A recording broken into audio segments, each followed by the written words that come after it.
할렐루야, 할렐루야. 주께서 은혜를 주셔서 오늘 온 세대로 또 모였습니다. 주님께 또 이름으로 환영하고, 우리 찬양팀 또 찬양해 주시고, 기도자 또 기도해 주시고, 우리 히엘 찬양대가 또 새로운 모습으로 찬양했네요. 좌우에 이렇게 율동까지 겸비해 가지고 우리 찬양대가 참 못하는 것이 없어요. 하나님께서 우리 찬양대에 찬양 받으실 때에 또 하늘의 깊은 놀라운 은혜와 축복으로 우리 가운데 함께 하실 줄로 믿습니다. 오늘 온토스의 말씀은 마가복음 1장 16절 이하의 말씀을 가지고 제자로 부르심이라는 제목으로 함께 하고자 합니다. 한번 따라서 합시다. 우리들은 예수님께 부름받은 제자들입니다. 할렐루야. 예수님에 대한 정의, 예수님은 누구신가, 우리가 성경을 통해서 많은 것으로 이렇게 표현할 수가 있을 것입니다. 그러나 오늘 본문의 말씀을 기초로 해서 예수님은 누구신가, 여기에 대한 답변을 하면 우리를 부르시는 분, 또 우리에게 따르라고 명령하신 분, 이렇게 우리가 정의해 볼 수 있습니다. 오늘 성경 말씀에도 나를 따라오라, 예수님께서 그렇게 말씀하셨어요. 여러분, 따르라고 명령하시는 예수님의 모습 속에는 아주 궁극적이고 하늘에서 오신 하나님의 권위를 가지신 예수님의 모습을 우리가 보게 됩니다. 모든 삶에 있어서 우리의 생명의 주관자가 되시고 우리의 오는 것과 가는 것을 주관하시는 하나님, 그 하나님의 권위를 가지고 오신 분이 예수 그리스도이지요. 예수님께서 따라오라라고 하는 말씀은 하나님의 음성으로 우리 가운데 우리 심령의 고동치는 성령의 음성이다, 이렇게 우리가 고백할 수 있습니다. 사람이 사람에게 따르라라고 명령하면 어떻게 될까요? 호불호가 갈리면서 따르는 사람도 저 덜어 있겠지만은 따를 필요가 사실은 없게 됩니다. 여기 서 있는 저 역시도 여러분들에게 나를 따르라 이렇게 말할 수 있는 자격과 권위를 갖지 못합니다. 왜 그렇습니까? 우리는 하나님의 부어주신 권위라든가 이 세상 가운데서 그 누구를 이끌 만한 능력이나 또 우리에게 있어서 어떤 영적인 가치가 우리 가운데 없기 때문에 그렇습니다. 아무리 위대하게 보여도, 똑똑하게 보여도, 세상의 학문으로 인해서 그 사람이 많은 것을 통달했어도, 여러분, 사람이 사람을 따르는 것은 매우 위험한 일에 속하는 것입니다. 그러나 오늘 본문의 말씀 가운데 예수 그리스도께서 따라오라 이렇게 말씀하셨을 때 예수님의 영적 권위는 하나님께 주시는 영적인 은혜들과 가치를 가지게 돼요. 예수 그리스도는 권위를 갖되 하늘의 영적인 가치를 갖는다. 이 문장을 우리가 좀 이해할 필요가 있습니다. 예수님께서 많은 것에 명령하셨죠. 파도가 이는, 높이 파도가 이는 물을 향해서도 예수님 명령을 하셨어요. 이 땅에 있는 존재들에게도 명령을 하시고 심지어는 사탄에게도 명령을 하셔서 사탄의 권세를 굴복시키신 분이 예수 그리스도입니다. 예수님은 하나님의 권위를 가지고 이 땅에 오신 분이고 예수 그리스도는 하늘의 영적인 가치들을 가지고 오신 분이기 때문에 오늘 본문의 말씀 속에도 사람들을 향해서 따라오라 이렇게 하나님의 권위를 가지고 명령하실 수 있는 것이지요. 그러나 오늘 본문의 말씀을 자세히 보면 예수님의 그 권위 가운데 따라오라 라고 말씀하셨음에도 불구하고 예수님을 따르는 자들과 그렇지 않는 자들로 구분되었다는 것을 볼 수 있습니다. 예수님은 명령을 하시죠. 우리에게 따라오라고 말씀하시고 하나님의 나라의 비전을 보여주십니다. 우리는 응당 그 말씀에 순종해서 따라가야 함에도 불구하고 따라가지 못하는 우리의 심령과 우리 주변의 사람들을 많이 본다는 거죠. 따라가는 사람을 성경은 뭐라고 말합니까? 제자들, 이렇게 말합니다. 예수님을 따라가는 사람들이 제자이고 예수님을 따르지 못하는 사람은 여전히 세상적인 통념과 세상적인 마음 가운데 가지고 있는 각자 개인의 목표화해서 움직이는 사람들이라는 거예요. 여러분, 이 새벽에 축복의 말씀을 드립니다. 주님께서 우리의 마음 가운데, 우리의 삶 가운데 따라오라라고 말씀하실 때 제자된 자격을 가지고 주의 음성을 따르고 주님의 삶을 따르게 되는 줄로 믿습니다. 오늘 이 본문의 말씀 가운데서 예수님께서 따라오라 말씀하셨을 때 이 제자들은 어떤 모습으로 예수님을 따라갔는가, 우리에게 교훈이 돼요. 여러분, 첫 번째로 예수님을 따르는 데는 반드시 이 요소를 갖춰야 됩니다. 우리가 가지고 있는 모든 것을 다 버릴 수 있는, 포기하는 심정이 우리 가운데 있어야 예수님을 제대로 따라갈 수가 있어요. 여러분, 한번 따라서 합시다. 예수님을 따라가는 데는 우리가 가진 모든 것을 포기하고 버릴 수 있어야 합니다. 할렐루야. 그런 은혜를 주실 줄로 믿습니다. 오늘 본문의 말씀에 18절 하반절에 보면은 버려두고 따르니라 이런 말씀이 있어요. 버려두고 따르니라. 20절 하반절에도 버려두고 예수를 따라가니라 그랬습니다. 버리라는 거예요. 예수님의 영적 권위가 있음에도 불구하고, 따르라고 하는 하나님의 음성을 예수님께서 들려주셨음에도 불구하고 따르는 자가 있고 그렇지 못한 자가 있는데, 이 따르는 제자가 되기 위해서 첫 번째로 가져야 할 가장 중요한 태도는 우리의 삶에서 육신적인 것들을 포기하고 버릴 수 있어야 된다는 거예요. 버려두고 따르니라. 버려두고 예수를 따라가니라. 정확히 무엇을 포기해야 되는가? 우리가 이것을 알아야 돼요. 우리가 예수님을 따라가는 제자들로서 아주 정확하게 무엇을 버리고 무엇을 포기하고 예수님을 따라가야 되는가? 여러분, 첫 번째는 당연히 죄를 포기하고 죄를 버리고 예수님을 쫓아갈 수 있어야 됩니다. 여러분, 항상 우리의 모습 가운데는 두 가지 모습이 존재를 해요. 한 발은 하나님의 나라에 두지만 그러나 또 한 발은 세상에 두고 싶어하는 우리의 일반적인 생각들입니다. 여러분, 우리는 교회 일원이 돼가지고 하나님의 축복도 받고 은혜도 받고 기도하면서 하나님과 교제하기를 원해요. 그러면서 동시에 우리가 세상에서 누리고 있는 환락과 우리의 삶의 심령을 채울 수 있는 이 세상의 많은 것들로 여전히 함께하기를 소원하는 그런 경향을 가지고 있습니다. 하나님과 재물을, 하나님과 세상적인 것을 겸비해서 두 가지를 다 취하고자 하는 심정의 상태가 우리의 모습이라는 거예요. 여러분, 예수님께서 우리를 부르실 때에 우리는 분명히 기억을 해야 됩니다. 예수님은 모든 일을 부르셔요. 맞는 얘기입니다. 세상에서 절름발이나 건강한 사람이나 그렇지 못한 사람이나 맹인된 사람이나 눈을 뜬 사람이나 부유한 사람이나 가난한 사람이나 구분 없이 예수님께서 부르셔요. 분명한 사실이에요. 그러나 예수님께서는 절대 죄를 부르지는 않으신다는 거예요. 그래서 하나님 앞에 왔을 때 하나님의 권위로서 우리를 부르시는 예수 그리스도의 음성에 순종하고 예수님을 따라갈 때 우리는 세상의 죄된 것과 세상의 허망한 것과 탐심과 탐욕을 가지고 예수님을 쫓아가는 것은 예수님의 부르심에 합당한 태도가 아닙니다. 죄를 포기할 수 있어야 된다는 거예요. 세상적인 탐욕들, 예수께서 가르치는 진리와 위배되는 세상적인 어떤 생각들, 사조들을 우리가 안고서 따라가서는 안 된다는 겁니다. 자, 오늘 본문의 말씀 속에서 우리가 포기할 두 번째는 다른 것이 아니라 나 자신을 포기하고 나의 삶을 포기하기까지 예수 그리스도를 따르고자 하는 결단이 우리에게 필요한 것을 또 일러줍니다. 여러분, 예수님께서 제자들을 부르셨어요. 오늘 본문의 말씀에 보니까 시몬도 등장하고 야고보, 요한도 등장합니다. 여러분들, 이 사람들의 공통적인 직업이 무엇입니까? 어부들이죠. 어부들. 어부는 고기 잡는 사람들이 왜 고기를 잡습니까? 자기 일이기 때문에 그래요. 자기 생계를 유지하는 수단이기 때문에 그렇습니다. 근데 오늘 말씀을 가만히 보니까 그들을 다 버려요. 18절 말씀에 보면 곧 그물을 버려두고 따르니라 그랬습니다. 이 그물이라고 하는 것은 이 어부들에게 있어서 자기의 생계를 유지하는 것의 아주 상징적인 표현입니다.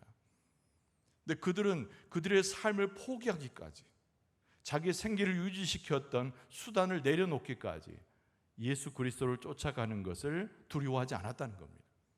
심지어는 오늘 본문의 말씀에 보니까 제자가 되어서 예수님을 쫓아가는데, 여러분 20절 말씀에 보면 곧 부르시니 그 아버지 세베대를 품꾼들과 함께 배에 버려두고 예수를 따라가니라 그랬습니다.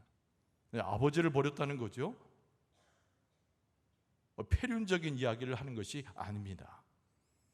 자기의 삶에 영향을 주었던 사람들이 가지고 있는 일상적 지혜, 자기의 삶에 영향을 주었던 많은 사람들이 생각하는 삶을 살아가는 어떤 사상이나 많은 사람들이 당연하다고 여기는 생각들, 이것조차도 다 내려놓고 포기하고 예수님을 따라갔다는 거예요.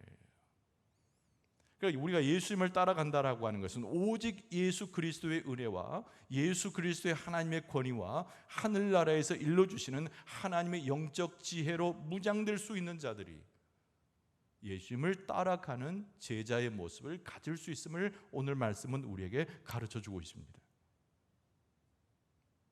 여러분과 저는 예수님을 따라가는, 용기를 가지고 예수님을 따라가는 예수님의 제자들인 줄로 믿습니다. 그러기 위해서는 담대한 포기와 내려놓음이 우리에게 필요한 것이죠. 자, 오늘 이 본문의 말씀 가운데서 제자로 부르심을 받은 이들은 어떤 모습으로 예수님 앞에 섰는가? 두 번째는요, 예수님을 따라간다라고 하는 것은 새로운 방향을 제시하시는 예수님을 거침없이 따라가는 것을 말씀합니다. 여러분 한번 따라서 합시다. 예수님을 따르는 것은 아침 안 드셨죠? 저도 안 먹었습니다. 좀 이따 가서 아침 먹을 거니까 힘부터 먼저 냅시다. 예수님을 따르는 것은 예수님께서 지시하신 새로운 방향을, 이 표현이 굉장히 중요합니다. 새로운 방향을 따라가는 것입니다. 굉장히 중요한 개념이에요. 예수님의 제자들은 무엇을 보았는고 하니 예수님을 가르쳐 주시는 새로운 인생의 목표를 본 거예요. 예수님께서 제시하시는 하늘나라의 영적 비밀을 깨달은 거예요. 그래서 눈이 열리고 귀가 열리고 심정이 움직이고 발걸음이 옮겨져서 세상 사람들이 다 가는 곳, 넓은 문으로 가는 것, 먹고 자고 입고 많은 것을 누리는 쪽을 바라보는 것이 아니라 예수님을 따라가는 새로운 길, 방향을 바꾸어서 예수님을 따라가는 거예요. 이게 신앙이고 예수님의 제자의 삶입니다. 여러분 요한복음 6장에 보면은 예수님 주변에 많은 제자들이 있었어요. 12제자 말고 많은 제자들이 있습니다. 근데 예수님께서 소위 말하는 천국 복음을 전하시거든요. 그 가운데 생명의 떡이신 예수 그리스도 당신을 전합니다. 근데 많은 사람들이 예수님의 이 말씀을 불행히도 이해하지 못했어요. 그래서 예수님의 말씀이 너무 어렵다, 예수님의 말씀이 우리 가운데 와닿지 않는다, 사람들이 수군대기 시작했다는 겁니다. 무엇 때문일까요? 그들의 눈에는 탐욕이 있고 그들의 마음에는 자기의 목표가 있고 자기가 생각하는 뜻과 의지가 있었기 때문에 그것이 예수님과 그들 사이에 갈라놓아서 제자들이 혼탁한 가운데 들어갔습니다. 12제자 말고 예수님 주변에 있었던 수많은 제자들이. 그런데 그 요한복음 6장에 보면은 66절 말씀에 이런 말씀이 있습니다. 그때부터 그의 제자 중에서 많은 사람이 떠나가고 다시 그와 함께 다니지 아니하더라, 이렇게 말씀하고 있어요. 육신의 눈이 가리워지고 예수님께서 가르치신 목표를 보지 못하고 예수님의 말씀이 이해가 되지 않으니까 많은 제자들, 제자 되었다가도 많은 제자들이 예수님의 곁을 떠났다는 겁니다. 그때 예수님께서 12제자를 보고 예수님 말씀하셨어요. 너희들도 그렇게 하겠느냐라고 묻는 대목이 그 다음 구절로 이어집니다. 예수님의 모습은 어떤 모습이죠? 머리 둘 곳도 없고 정처 없이 떠나는 나그네의 모습을 매우 흡사히 닮아있는 모습입니다. 사람들이 생각할 때 예수님의 모습은 이상하리만큼 그의 행동과 삶 자체가 달라요. 자기들이 기대했던 예수님의 모습이 아닙니다. 자기들이 기대했던 권력과 힘을 상징하고 그 가운데 뭔가 이 세상의 변혁 이후에 왕권을 잡을 만한 예수님의 모습이 보이지 않아요. 그런데 소수의 제자들이 예수님을 계속 따라가거든요. 그래서 예수님께서 그 소수의 제자들에게 물으신 것이죠. 요한복음 6장 67절 이하의 말씀에 보면은 예수님을 따라가는 소수의 제자들과 예수님께서 물으시는 질문의 말씀이 거기에 나옵니다. 67절에 이렇게 말씀합니다. 예수께서 12제자에게 이르시되, 이제 12제자가 나오죠. 많은 제자들이 다 떠났는데 너희도 가려느냐? 이렇게 물어요. 너희들도 정말 내 말이 이해가 되지 않고 천국 복음이 너희들의 심령과 삶에 와닿지 않느냐? 너희들도 앞에서 나를 떠나버린 그 사람들처럼 내게서 떠나려느냐? 예수님께서 이렇게 물으시는 거예요. 그랬더니 68절 말씀해 보니까 시몬 베드로가 대답하되 주여 영생의 말씀이 주께 있사오니 우리가 누구에게로 가오리까? 이렇게 물어요. 베드로가 대단한 인물로 소개되는 것이죠. 어부였어요. 배운 사람이 아닙니다. 율법을 알고 있는 사람도 아니고 사람들이 흠모할 만한 어떤 외관과 집안을 자랑하는 사람이 절대 아니에요. 네, 아까 말씀드린 대로 예수님을 따라가면서 그물을 버려두고 세베대의 자녀들과 함께 예수님을 쫓아가면서 모든 것을 포기함으로 베드로의 모습 속에는 인간적인 모습이 계속 지워지고 있었던 거죠. 그리고 예수님의 말씀을 들었을 때 성령의 은혜 가운데 그 말씀이 이해가 되고 예수님께서 지시하신 길이 희미했으나 밝히 보여지기 시작하면서 예수님을 쫓아가는 베드로가 되었어요. 이 베드로가 뭐라고 말합니까? 나는 저 사람들처럼 예수님을 떠난 그들의 어리석음을 나는 반복하지 않겠습니다. 내가 예수님을 따라가는 이유가 분명히 있는데 말씀에서 이런 대로 주여 영생의 말씀이 주께 있기 때문에 나는 예수님을 쫓아가겠습니다. 할렐루야. 우리가 예수님을 왜 쫓아갑니까? 우리가 예수님의 제자가 되어서 예수님을 왜 쫓아갑니까? 여러분 다른 이유가 아니에요. 예수님에게는 돈도 없고 예수님에게는 우리에게 마땅한 지위를 주겠다는 약속도 없고 예수님에게 있어서는 부하거나 우리의 삶에 권력을 주는 그 어떤 것이 있는 것이 아니기 때문에 예수님을 버릴 수 있으나 시몬 베드로가 바라봤다는 것은 예수님의 모습 속에서 바로 우리에게 영생의 말씀이 주님 가운데 있기 때문에 그것을 보는 눈과 영생의 말씀을 소유한 자로 예수 그리스도를 따르게 되는 줄로 믿습니다. 우리의 모습 속에도 우리가 왜 예수님을 따라가느냐? 우리 인생의 방향이 세상을 향해 있다면 돌이켜서 하나님의 나라라고 하는 우리의 영생의 목적을 두고 우리는 예수님을 쫓아가야 되는 거예요. 예수님을 통해서 진리를 보고 예수님을 통해서 참된 생명을 알고 예수님을 통해서 내 삶의 구원의 길이 이곳에 있구나 라고 하는 것을 깨닫고 예수님을 쫓아가는 것이 예수님의 참된 제자라는 것입니다. 여러분 이 아침에 우리가 예수님 앞에 고백할 때 여러분 오늘 이 온토스에 예배를 마치고 나서 여러분 개인 기도 하실 거 아니에요? 여러분들이 기도할 때 세상적인 물욕과 세상적인 가치와 생각으로 하나님 앞에 은거슬쩍 나가는 모습이 아니라 예수 그리스도의 진리를 따라서 그 생명의 놀라운 영적 은혜를 따라서 하나님을 바라볼 수 있는 새로운 떠지는 눈의 해안을 가지고 예수 그리스도의 제자로 하나님 앞에 기도하고 오늘의 삶을 시작하게 될 줄로 믿습니다. 제자로 부르셨어요. 우리를 세상에 있는 어떤 존재로 부르신 것이 아니라 예수님은 나를 따라오라 말씀하시면서 제자로 부르셨어요. 여러분 예수님을 따른다라고 하는 것 자체가 예수님의 제자됨의 증거이고 예수님을 따라가는 제자야말로 예수님의 영적 비밀을 깨닫고 하나님의 나라가 우리의 표대가 되어서 우리의 삶을 옮겨가는 것입니다. 우리 사랑하는 성도 여러분, 이 새벽에 주께서 우리에게 은혜를 더하시되 예수님을 따르는 제자가 되어서 하나님의 영원한 것을 쫓아가고 그리스도께서 제시하시는 영적인 길을 걸어가는 여러분과 저의 모습이 될 수 있기를 바랍니다. 주의 놀라운 축복이 그리스도의 명령 가운데서 따르는 우리의 대단한 용기가 하나님의 은혜를 사모하고 그리스도를 따르는 제자가 되어서